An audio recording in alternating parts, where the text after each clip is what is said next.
بادشاہ میں ہلاک ہو گئی، میں برباد ہو گئی، میں پریشان ہو گئی، میں لٹ گئی، میری عزت تار تار ہو گئی.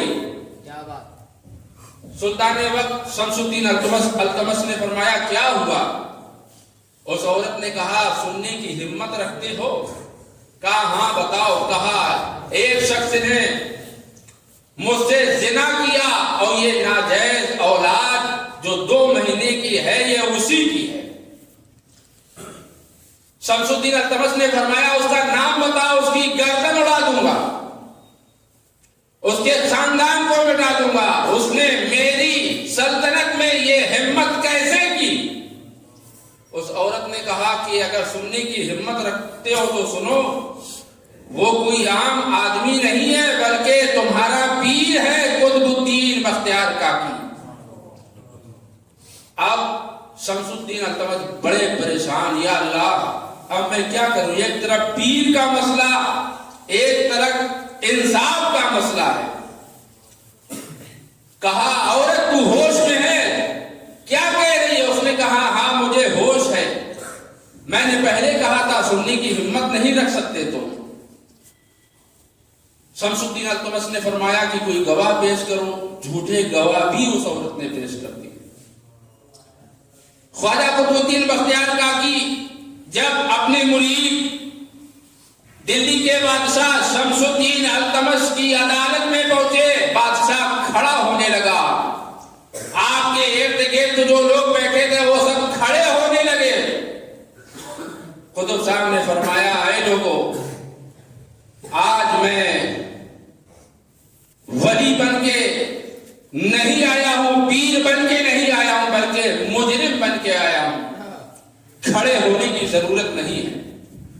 مقدمہ کی سماعت ہوئی، سنا گیا. خواجہ قطب الدین بختیار کاکی نے فرمایا اپنے مرید سے مجھے ایک رات کی مہلت دے دو. مہلت مل گئی. رات اپنے حجرے میں تشریف لائے، بہت روئے اور غریب نواز کی بارگاہ میں فریاد کی، اے پیارے پیر و مرشد، کیا آپ نے مجھے اسی لیے یہاں بھیجا تھا کہ عمر کے اس آخری حصے میں میرا دامن داغدار ہو جائے؟ آپ نے فرمایا تھا سوکھی روٹی کھانا، میں نے سوکھی روٹی کھائی. آپ نے فرمایا تھا فاتح کرنا، میں نے فاتح کیے. آپ نے فرمایا تھا وطن واپس نہیں جانا، میں وطن واپس نہیں گیا. اے میرے پیر و مرشد، آپ نے اس آزمائش کے بارے میں نہیں بتایا تھا. کیا میں لاوارث ہوں؟ میرا کوئی وارث نہیں کہ کوئی بھی آئے مجھ پہ اتنے بڑے جرم کا الزام لگا کے چلا جائے؟ رونے لگے. آپ کی آنکھیں بند ہوئی. غریب نواز خواب میں تشریف لائے اور فرمایا قطب الدین پریشان ہونے کی ضرورت نہیں ہے، میں دلی آ رہا ہوں. سبحان اللہ. گھبرانے کی ضرورت نہیں ہے. دوسرے دن قطب صاحب بادشاہ کی عدالت میں پہنچے اور کہا مجھے 3 دن کی مہلت دے دی جائے. 3 دن کے بعد غریب نواز تشریف لائے. خواجہ قطب صاحب غریب نواز کے لپٹ کے رونے لگے. غریب نواز نے جھنجھوڑا، کہا چپ. کہا حضور مجھ پہ اتنے بڑے جرم کا الزام لگا دیا گیا ہے. کہا تو روک کیوں رہا ہے؟ کیا تیرا مرتبہ سیدہ عائشہ سے اونچا ہے؟ کیا ان پہ الزام نہیں لگایا گیا تھا؟ کیا تیرا مرتبہ سید یوسف علیہ السلام سے بڑا ہے؟ کیا ان پہ الزام نہیں لگایا گیا تھا؟ چپ رہو، خاموش رہو. چنانچہ پھر مقدمے کی سماعت ہوئی اور خواجہ غریب نواز علیہ رحمت و رضوان نے جو 2 مہینے کا بچہ تھا اس عورت کی گود میں چھڑی سے اشارہ کیا، کہا اے بچے تو بتا تو کس کا بیٹا ہے؟ عورت بکھر گئی. کہا مجھے روحانی باتیں مت بتائیے، 2 مہینے کا بچہ کہیں بولتا ہے. اور حدیث پاک میں آیا ہے کہ سرکار نے فرمایا میری امت کے نبی بنی اسرائیل کے میری امت کے علماء بنی اسرائیل کے نبیوں کی طرح.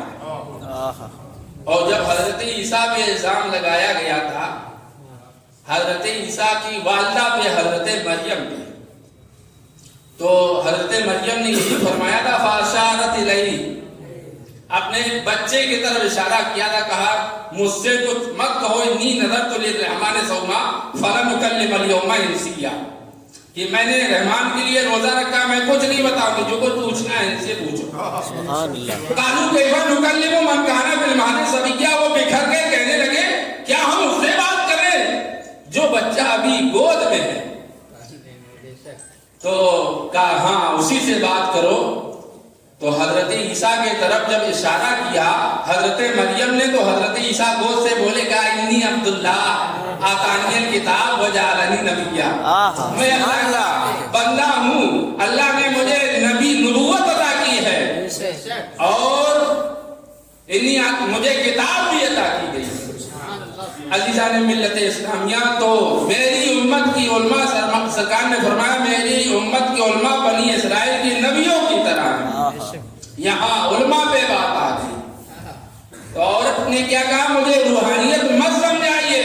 سرکار غریب نواز نے ارشاد فرمایا سن، میں کسی کمزور رب کا ماننے والا نہیں ہوں، ان اللہ علی کل شیء قدیر، اللہ ہر ممکن شے پہ قادر ہے، میں اس رب کا ماننے والا ہوں۔ آپ نے فرمایا بول بچے تو کس کا بچہ ہے؟